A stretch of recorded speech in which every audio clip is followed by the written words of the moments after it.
And what did you want to do when you were little? Did you have grand aspirations? So when I was little, I don't know how I came up with this because nobody had ever really done it in my family, but I thought I was going to be a lawyer. How important was education for your family? Was it impressed on you? Were your parents, were they? Education was hugely important. My dad was the first generation in his family to go to college. I was also recruited by a musical theater academy, very Hollywood of me. Wow. But I didn't do that either. I love this because you're highlighting how your trajectory can just pivot and turn, and you're taking opportunities and maybe failures sometimes that you feel are like the end of the world, but actually turned you in a direction maybe that got you here. Absolutely. Every plan that I ever made for my life is not what happened.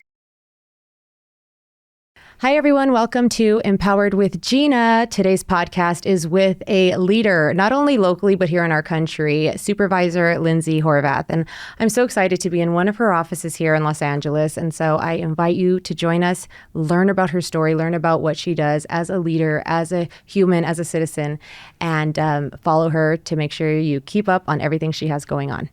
Welcome, my friend. Thank you so much for having me. This is so great. I'm so happy. I'm happy to see you in person. I'm happy to see you in person, and I'm so excited to be talking with you. I see all that you're doing and all the ways that you're connecting with people, and I just can't thank you enough because I think, especially right now, people need that personal connection, and that you've stepped outside of whatever your comfort zone was before we all got to know you, and that you're doing this, I think is really great. Thank you. Yeah. So I start my podcast always asking my guests 3 adjectives to describe themselves. Oh my gosh. Okay.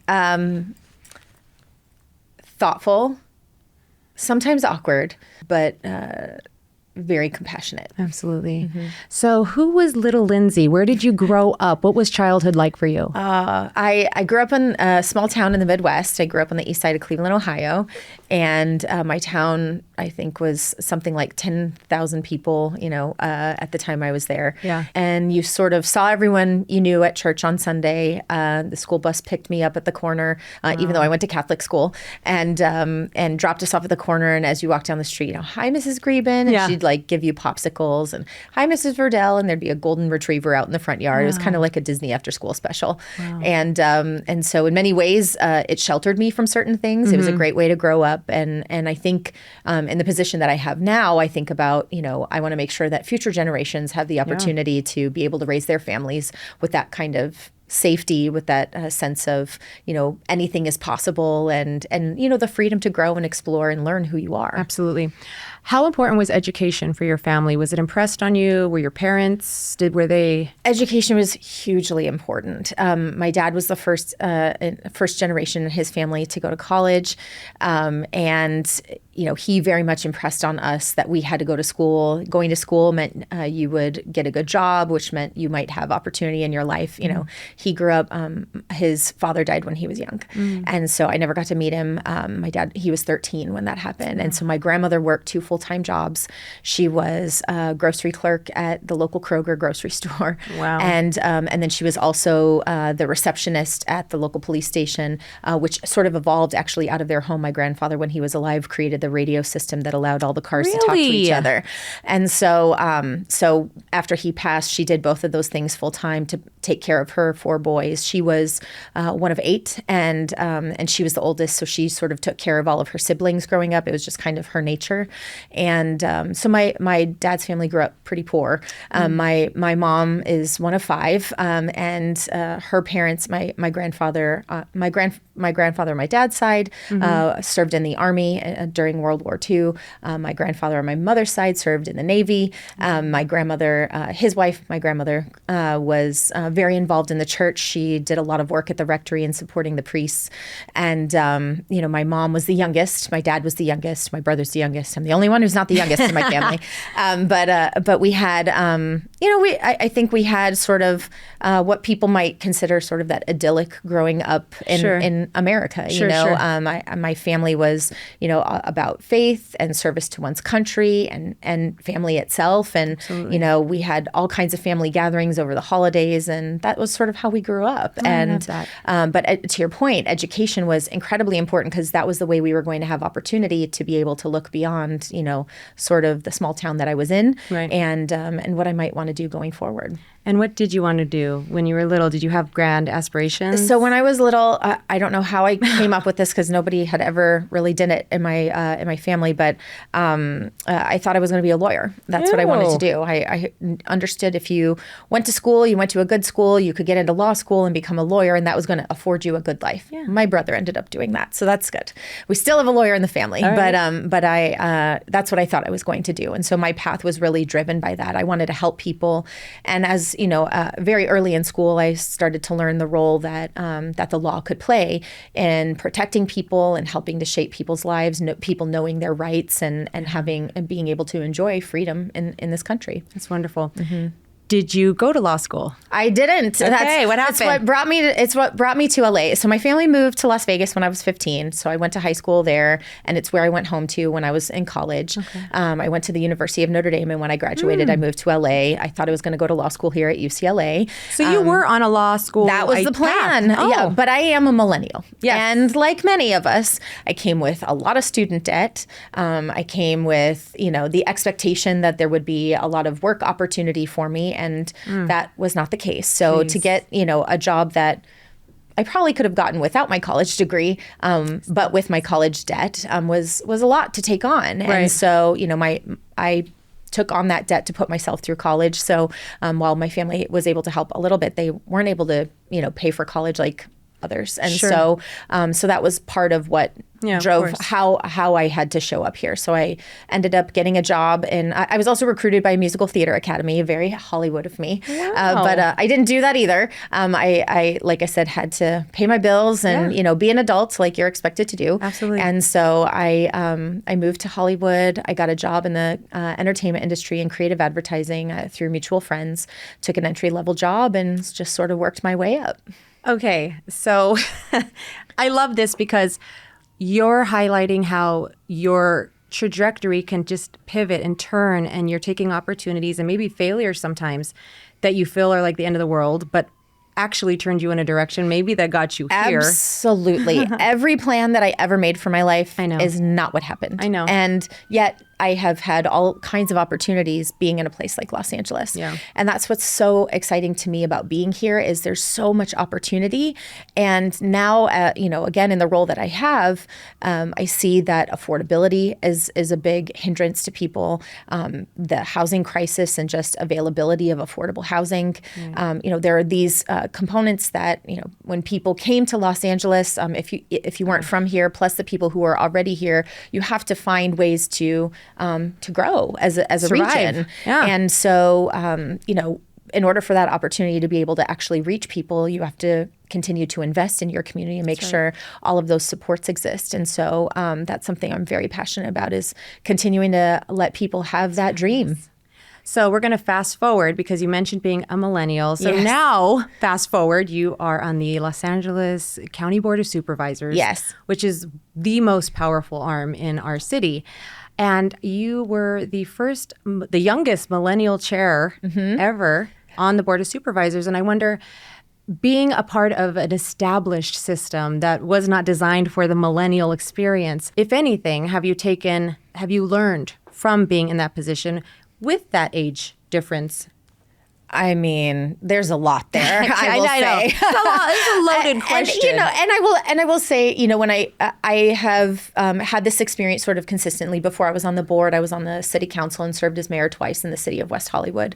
And at the time there, it was sort of a new generation of leadership because the city was moving into an era where term limits was causing turnover in leadership. But prior to that, leaders had been around for a long time. There was a lot of stability in leadership, but it also meant that people stuck around for a while. Right. And so sort of being in an era where term limits afforded me opportunity, I see things a little bit differently.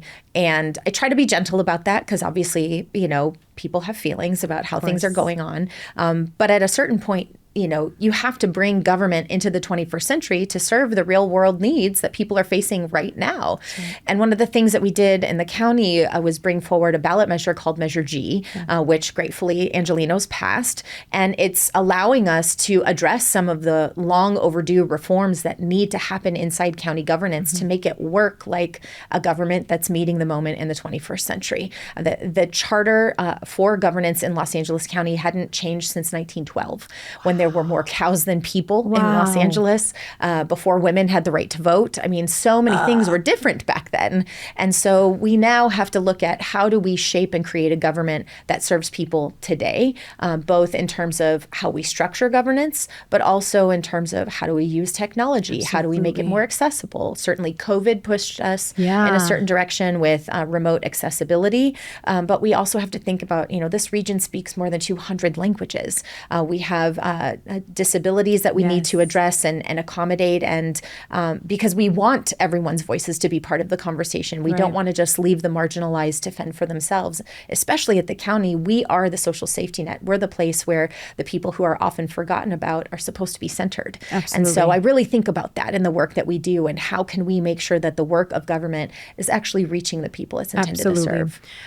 And in your role as really defending and advocating for the people who are vulnerable, the vulnerable communities, our environment, everything that people don't necessarily always think about, how are you navigating our current climate in 2026, where we aren't getting a lot of support from the federal government, which I know has traditionally worked hand in hand with the state and city and all that? How are you persevering in your position, knowing that we have this, that we're facing this opposition? It's, every day is a new journey. And so, I think about, yes, of course, the work that I have to do, but I mostly think about our constituents. When I think about, the ICE raids that have been happening, 91402 zip code is in my district. It is the most targeted zip code with these ICE raids. So I know a lot of people think about our district as sort of the white wealthy side, but we actually have ground zero for what is happening from our federal government also happening in our district. And so we have to make sure that we're thinking about all of the communities that exist, not only in our district, but throughout the county, how we reach people differently, because right now, even though county government is different and we have different values than our current federal administration, we have to make sure that we're showing up for people in ways that are comfortable. And sometimes that means keeping government away from them and letting our community-based organizations lead. So we've worked very closely with a lot of our community partners. There's sort of a rapid response network when these incidents occur, and we really follow the lead of our community leaders to make sure government is providing the support that's intended. But it's extraordinarily difficult. And these organizations are not designed to be government, but it's the place where people trust. Absolutely. And so I'm grateful to our community organizations. I'm grateful to media like Telemundo, which has allowed us to do telethons so we can provide the opportunity for people to anonymously call to get information about the supports that are available in the county. We're continuing to try and meet people where they are so they can ask those questions that might otherwise make them feel vulnerable. We've tried to, in some of our physical buildings, I think of some of our community health clinics that are co-located, for example, with a school. How do we serve our families? How do we serve our young people? And if it's a safe place for people to come and get their regular checkup, can we also have an eye doctor there? Can we also have a dentist there? Can we also make sure that any other service that should be meeting people is delivered when they show up in that one spot, to make it easier for them to get everything that the county intends for them to be supported by? So we're really trying to think about how we do things differently given the new challenges that we're facing from this government. And I think it's showing us, how we are resilient as Los Angeles. While it is extraordinarily challenging, I believe we will continue to show up for our residents and continue to live our values. And through these adversity and obstacle, there is still opportunity, because this is, I would assume, forcing you, like you said, to think outside the box, and maybe there are better ways, more efficient ways to deliver care and service, et cetera. Pivoting to the homeless conversation, because I know you're a very big proponent of homeless advocacy. What would you want to share with people? What is the largest misconception about homelessness and managing it and trying to plan for it in a leadership role that you've encountered? Well, when I first came in, I sort of naively thought that if I just, got behind the curtain of what's going on in county systems, that I'd be able to sort of pull some of the levers and help adjust where things were, a little bit inefficient. I worked at the city level. I saw how we were able to rapidly respond in many ways. And while we didn't have, a point in time count of 0, right, we really had a good sense of how we wanted to respond to the issue. And we needed, more regional support and for the region to work better together. What I have learned by putting myself at every table of leadership on this issue is, first of all, there are too many tables that I needed to sit at in order to get a clear picture.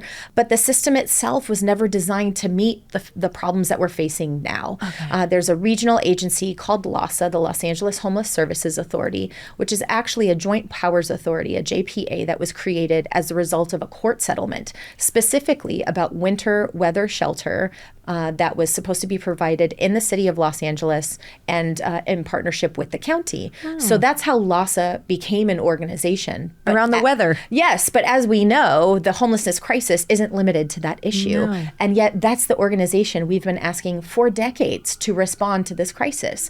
So they've been doing their best with the structure that they've had. The problem is the structure was never designed to solve this problem. And so I think that's the biggest misconception, is people sort of think that some very basic things have been happening for a long time, but they actually haven't.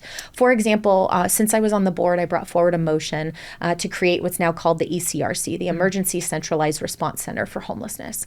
And so what we do there is every agency and department that touches homelessness, not only at the county, but LAHSA, outside agencies, departments at the city, everyone who touches this issue is now housed in one building, in one space, where when calls come in real time, they're able to triage, where are our services, where are beds.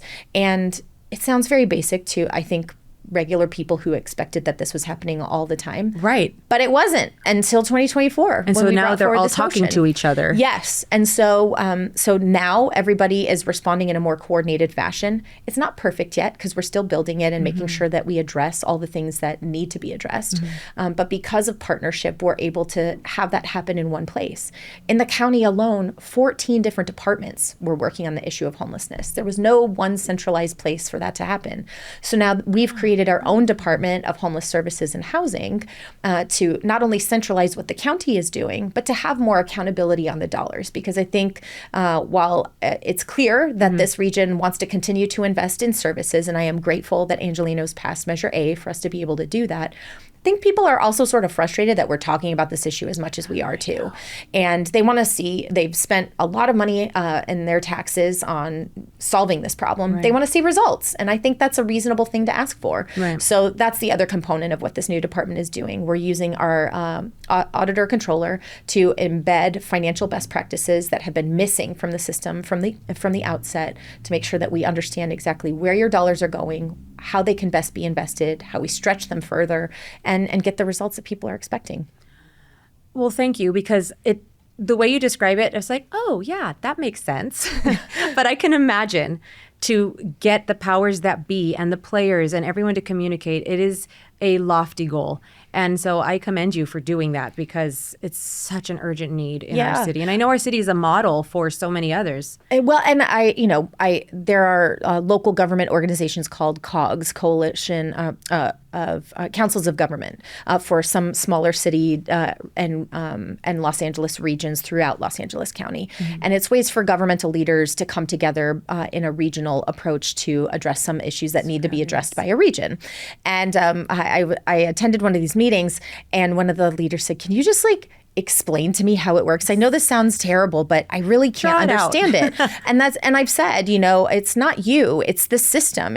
Nobody understands it really, because nobody's taken the time to sort of go through all these pieces and then say, there's a better way. And so that's what we're doing now. And while I know people are running out of patience, we can't have things that take forever. Right. It's also not going to be like a light switch where it just changes overnight. But we are building the plane while we're flying it, and developing a new system that is immediately responsive to what we're seeing in people's neighborhoods. And, the past couple of years, we've seen a drop in homelessness, and now it's time to scale what we have learned works. That's right. So we can talk more and more about everything you're leading and involved in, but taking it down to a personal level, like the inner level, the person, the human. Yeah. You carry a lot. You have a lot coming at you. And in your position. You too. I do too. You're elected. You're the people. You answer to the people. You are, a public servant of the people. So you have constant coming at you. Just everything's coming at you. Yeah. People listening in their own capacity, in their own lives, in their own ways, have that going on too to some degree or another. Mm-hmm. What do you do for self-care, self-preservation, the maintenance long term, or do you do anything? Well, I think I learned in 2025 after the fires and all of the ice raids and just everything that we endured during the year. When I hit the end of the year, I wasn't fully aware at sort of how much of myself I had given away and I hadn't sort of replenished. Yeah. But I do try to do things along the way. And, I try to go to church every Sunday.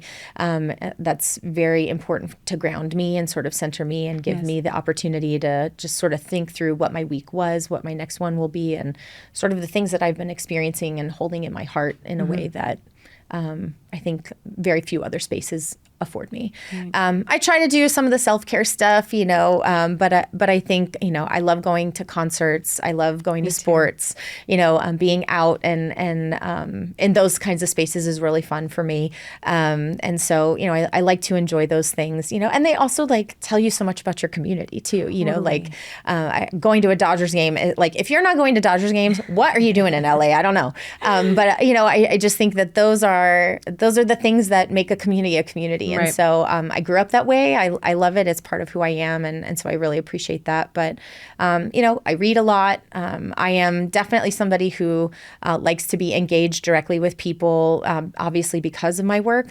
So a lot of my recharge happens on my own. Sometimes I need times of quiet and alone time. I have a dog at home who couldn't be cuter. His name's Winston, and he's, also sort of unofficially part of the team, sure, I think. I would think.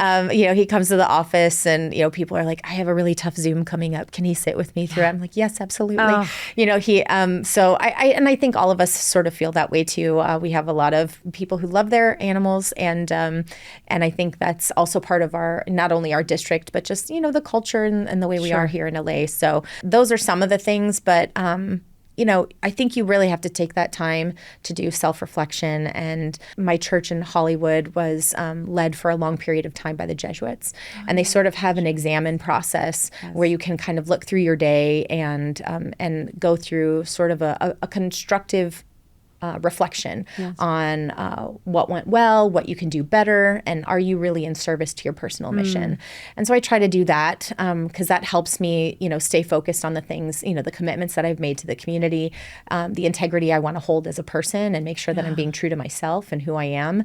And so that's a big part of it too. So I'm going to pivot back to the personal, but you brought up the fires, the LA fires. Again, the news cycle spins so quickly and it's not in the news anymore. Every now and then you hear about it, but I know your office certainly is very much interfacing still with people devastated and who will continue to be very affected by the fires, losing their homes, their schools, their churches, etc. Can you give me a snapshot of what that looks like now a year out from the fires? Sure. So, that was something we heard very early on. When the cameras go away, who's going to be here for us? Right. And so I took that to heart. And so we're very much connected with all of our communities that are impacted. In my district, we have the unincorporated area. So in the 5th district, where the Altadena area fire, the Eaton fire, it's largely in the unincorporated area of Los Angeles County. In my district, we have 3 jurisdictions, sort of. We have the unincorporated area of the 3rd district, which is sort of the communities of Topanga, Sunset Mesa, some of the unincorporated Malibu and Santa Monica Mountains areas. We have the city of Malibu, and then the city of Los Angeles, the Palisades proper, where that is in the city of LA. And so we had to work across those jurisdictions while we were fighting the fires, and then the debris removal process. Now that we're in the recovery phase, each individual jurisdiction really leads in their respective areas. And so, we're trying to find a way where we can have that common table where everybody comes together. But it's been extraordinarily challenging. And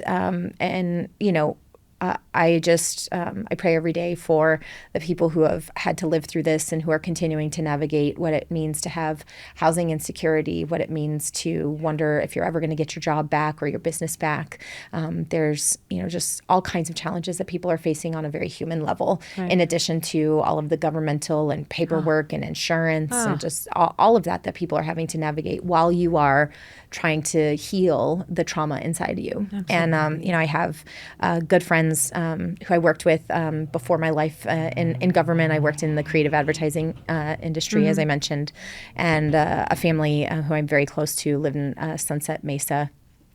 And they have a beautiful family that's grown, including through adoption. And so they had articles from the homes of their adopted children to help them know and tell their story. And it's one thing, obviously losing a home is devastating, but it's all of those personal, sentimental items that being gone too that just you think about, and it's incredible the amount of loss that people are feeling. And so we really try to in our office not just show up with here's a governmental checklist on all the things that you need to think about, but just really helping to orient around like where people are, because sometimes you can't just show up and say here's what you need to do to rebuild your house. It's like, are you even ready for that conversation? The human experience What of it. is it that you need? Yeah. And so so that's really how we're trying to show up for people and hear their stories, because that's how we heal as a community, right? Is like being present to each other and what we've all lived through. And just being a concerned citizen and a constituent, what can we do that you see from your position? What can concerned citizens who want to be involved in any interest, what's the best avenue that you would recommend to get involved to support? Well, I think there's a lot of work that the county's doing. We're working with a lot of our philanthropic partners to provide dollars, especially, that funding assistance for people who are fighting with their insurance companies. They're waiting on federal assistance. There's a lot of financial needs. So for people who have capacity to do that, there is a county fund that is available to be able to administer funds directly to residents, to small business owners, and to workers who were impacted. And not only have we invested countywide dollars, but I've also used district-specific dollars to invest in things like, business interruption funds, supporting our small businesses. We invested in helping to rebuild the local YMCA in the Palisades, and we know those community Congrats, centers. by the way. I saw to get that pushed through as quickly as you did. Well, I think the whole community came together, Everyone, to have an opportunity to show a community, yes, we're invested in your rebuilding and in your coming home and having a community. I think that's the part that's and especially the why meaningful. of all places. Yeah. Right? So those are the things that we're trying to do for people who have time to offer. There are all kinds of organizations, and so you can reach out to our office. We'll be able to connect you through the county and point you to organizations that have those volunteer opportunities. For folks who are impacted by food insecurity, whether it's because of wildfires, the ice raids, or what have you, just general affordability concerns. We're continuing to do food distributions throughout the district. And so that's another opportunity for us to be able to be of service to our fellow neighbors who need our help. Yes. So there's a lot that the county does and will continue to do for as long as it takes. Okay, before we can conclude this, and I have so many questions, but I want to respect your time. Ultimately, Empowered with Gina talks about empowerment through hardship, through anything that comes at you through life, because we are dispelling with the victim mindset that we were taught, the categories, what we should be doing as women, and all the things society has told us. What would be your advice to anyone listening about facing a hardship or the fear of trying something new, the fear of getting a promotion, trying a new job, going back to school because they're older, or not having a safety net? What would you advise them to do to work through that fear to go for it? Well, I think we are often taught that we're supposed to seek this thing called balance. Like, you're, as a woman who has it all, it means not only are you doing all the things that you love, but you also have this magical thing called balance. I have no idea what that is. None. And as a type A personality, it feels to me like another thing that, like another measuring stick I'm supposed to be measuring myself up against. So I kind of throw away that notion of balance, and give myself the freedom to just be present in whatever it is I'm doing. And so if you are in love with your job, that's great. Find the time that you can dedicate to your job and be fully present. And then when you walk away from it because you want to be present to your family or your friends or your team or your choir or whatever it is that makes your heart sing, just be fully present in the things that you're doing. I don't think you need to look at your time like specifically necessarily like a pie chart, unless that's, some sort of requirement in your life. But I think that's how we are able to stay present to the joy and the richness of the experiences that we have. And just give yourself that freedom to sort of unlock from that sort of measurement of joy, and instead just the experience of it. Because presumably you're choosing to have a family or spend time with your friends or be involved in all of these things because it helps you be your full self. And I think as you're pursuing whatever it is in your life that you're looking to do, stepping away from your fear, by just giving yourself the permission to step in, knowing you also have the permission to step away at any time if it's not for you, it gives you the opportunity to really discover who you are and who you're not. Just because you step into something doesn't mean it has to be for you. And that's okay. There are lots of things that I was introduced to in my life that I was like, this is not for me, but I am so glad I had the opportunity to do it. And so I think as women, sometimes we think we have to show up and be perfect and super mom, super woman, super. Exactly. And it's okay to not have it all buttoned up. And I think the more that we show that it's okay to just be a human doing human things, not only are we better for ourselves, but we're better people for others. And especially I think about our rising generations. If we want to give them the freedom to be able to discover who they are, we have to model that for them. We have to show them that that's okay.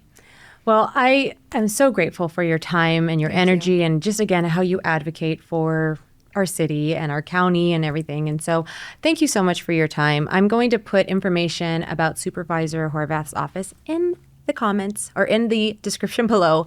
Do reach out if you're interested in supporting any of the efforts that she mentioned, and continue to follow along her journey and all of the wonderful things she's continuing to accomplish as her role as LA County Supervisor. So thank you so much. Thank you very much.